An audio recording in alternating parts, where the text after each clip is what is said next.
On Thanksgiving morning, a woman was found alongside a dark highway in California.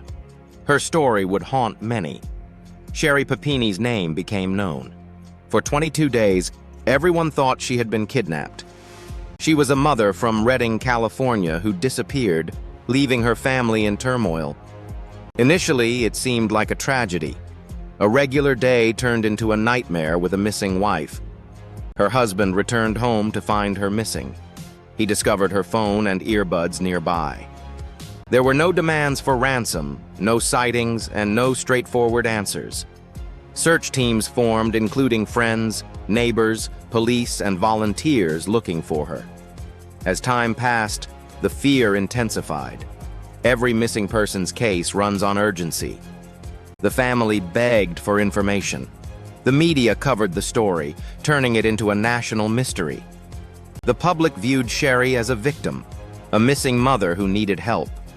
After 22 days, the unimaginable occurred. Sherri Papini returned alive. A driver identified a woman along Interstate 5, about 146 miles from where she had vanished. She had bindings on her arms, her hair was cut, and she showed signs of injury. Her body showed bruises, burns, and a brand, suggesting a horrifying experience.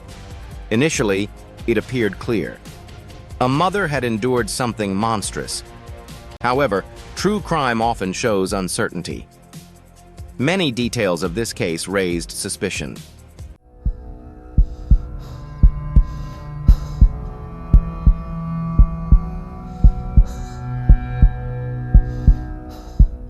Sherri reported being kidnapped at gunpoint, claiming 2 Hispanic women were her captors. The accusation focused the investigation but lacked evidence to find her captors.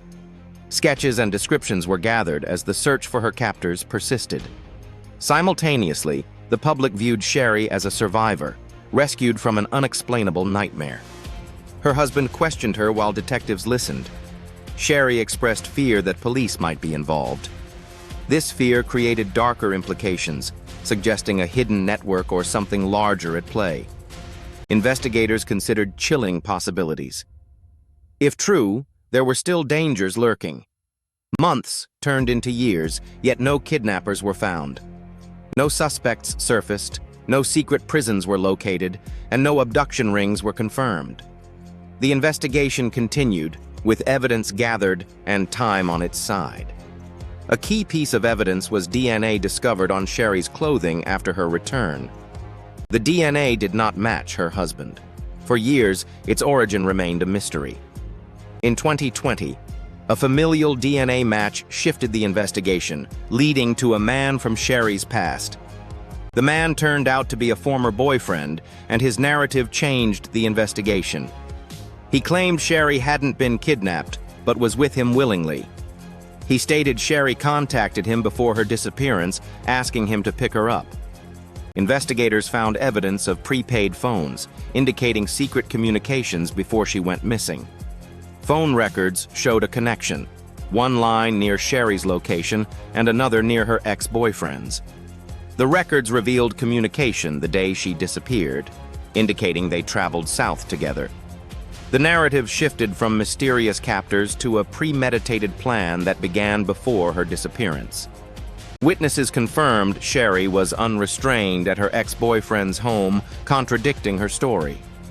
His cousin testified to seeing her at the apartment, widening the discrepancies in her story. He believed he was assisting a friend, but media attention made it hard to dismiss. Imagine witnessing a nationwide search for someone while hiding the truth. Silence can speak volumes. Investigators suggested that Sherri inflicted injuries on herself to validate the fabricated story. He shared specifics about her injuries, including details not made public. He claimed she sought injuries to lend credibility to her tale, including a brand made with a wood-burning tool. The troubling aspect is that real evidence of suffering accompanied a fictional narrative. If you're still tuning in, like and subscribe to Listen in the Dark. The rescue story takes a darker turn. Before Thanksgiving, Sherri indicated to her ex-boyfriend that she wanted to return home to her children. A rental car was set up, and their long journey back north began before sunrise. He revealed that Sherri remained in the back seat for approximately 7 hours during the drive. Towards the journey's end, she possessed items she used to bind herself before being found. Eventually, she was dropped off next to the road, in a location that felt eerie and foreboding. Shortly after, 911 was called. A missing woman seemingly returned from the dead. While the public viewed it as a miracle, investigators recognized her as a victim, and her family welcomed her back. However, evidence accompanied her return: DNA, phone records, and a shifting narrative.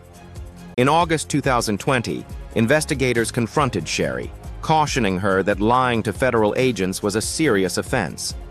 When questioned about her kidnapping, she reiterated the narrative of the two captors. They presented her with their findings: the DNA, phone records, and evidence leading to her ex-boyfriend. A truthful response could have concluded the investigation long ago, but she continued to lie, according to prosecutors. Her deception extended beyond investigators. She also made false claims to obtain victim benefits. She received funds as the system accepted her as a kidnapping survivor, involving therapy and other resources linked to her deceit. Federal prosecutors estimated the fraud cost over $300,000. A fabricated story became a significant loss. Investigators shifted their perspective. It evolved from an odd survival tale to a documented case of deceit.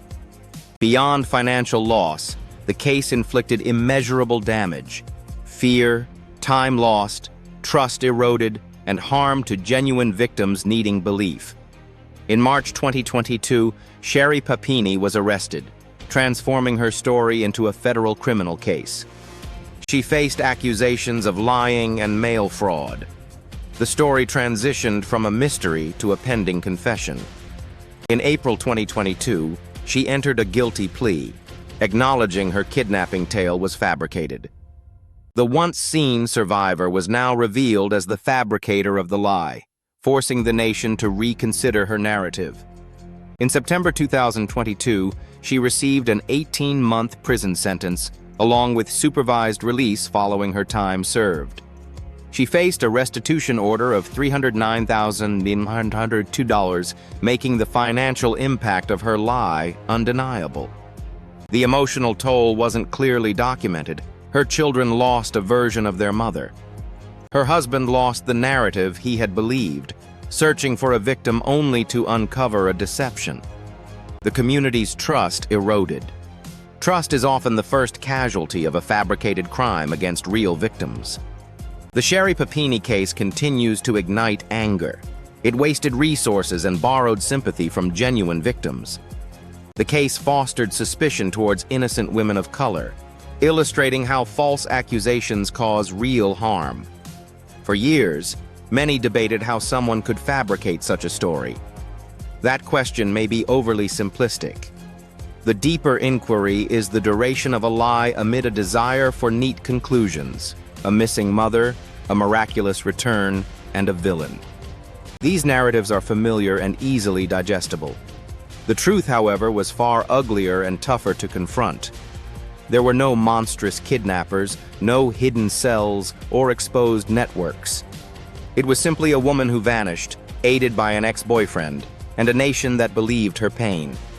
The unsettling twist to the case is evident: visible injuries, audible tales, yet the truth lay hidden.